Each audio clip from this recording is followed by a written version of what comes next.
Dear Diary, recently I conducted an experiment on the monastery garden with the pea plants.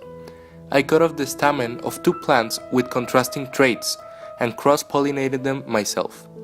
The resulting plants were identical to the one-parent plant, and they exhibited the same traits.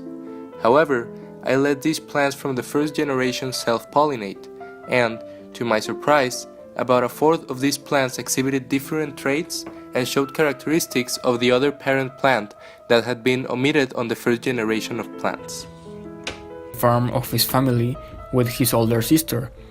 There he took an interest in gardening and beekeeping as he grew up. As a young boy, Mendel attended school in Opava, and then he went on to the University of Olomouc from 1840 to 1843. After graduating, where he studied many disciplines, including physics and philosophy, he graduated with honors.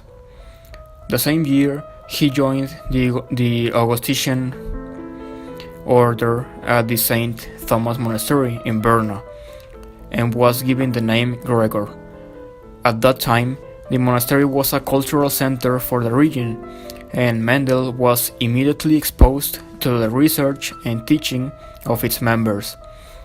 He also gained access to the monastery's extensive library and experimental facilities. Mendel is best known for his work with his pea plants in the AB gardens, where he spent about 7 years planting, breeding, and cultivating pea plants in the experimental part of the gardens mentioned before. Through meticulous record keeping, Mendel's experiments with pea plants became the basis for modern genetics. Mendel chose pea plants as his experimental plant for many reasons. First of all, pea plants take very little outside care and grow quickly. They also have both male and female reproductive parts, so they can either cross-pollinate or self-pollinate. Perhaps most importantly, pea plants seem to show one of only two variations of many characteristics. This made the data much more clear-cut and easier to work with. Mendel's first experiments focused on one trait at a time and on gathering data on the variations present for several generations. These were called monohybrid experiments. He studied a total of 7 characteristics. His findings showed that there were some variations that were more likely to show up over the other variations. When he bred purebred peas of different variations, he found that in the next generation of pea plants, one of the variations disappeared. When that generation was left to self-pollinate, the next generation showed a 3-to-1 ratio of the variations.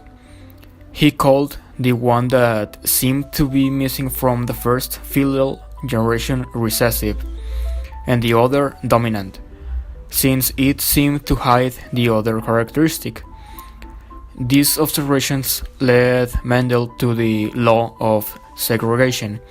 He proposed that each characteristic was controlled by 2 alleles, one from the mother and one from the father plant. The offspring would show the variations it is coded for by the dominance for the alleles.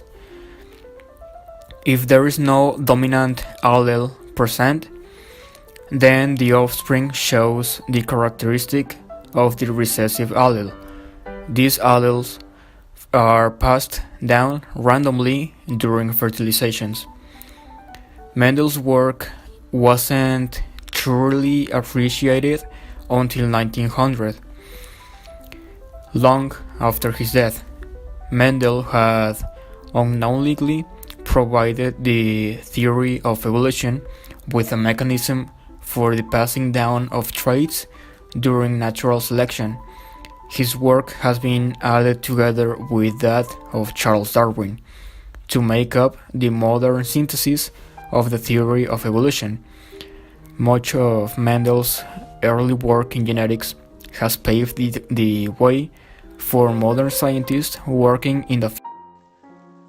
Gregor Mendel, through his work on pea plants, discovered the fundamental laws of inheritance. He deduced that genes come in pairs and are inherited as distinct units, one from each parent. Mendel tracked the segregation of parental genes and their appearance in the offspring as dominant or recessive trait.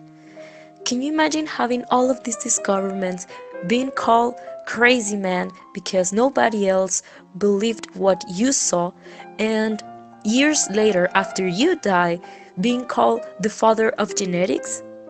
That would be something really crazy. I don't think Gregor Mendel could have think about that. He recognized the mathematical patterns of inheritance from one generation to the next. Mendel's laws of heredity are usually stated as the law of segregation, which states that each inherited trait is defined by a gene pair. Parental genes are randomly separated to the sex cells so that these cells contain only one gene of the pair. Offspring therefore inherit one genetic allele from each parent when sex cells unite in fertilization.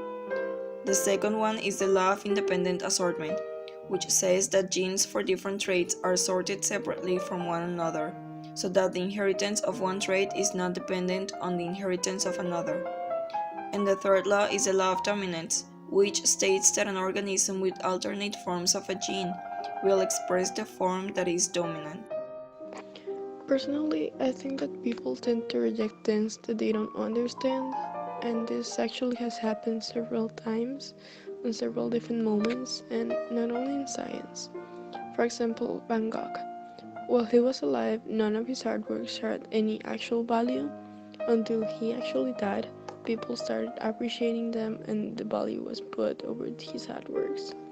And I think this tends to happen because society starts changing and it starts noticing things that they had forgotten or like left on the side before.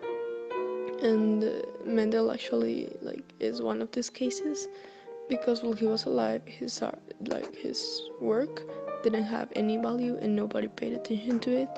But when he died, they actually consider him the father of genetics.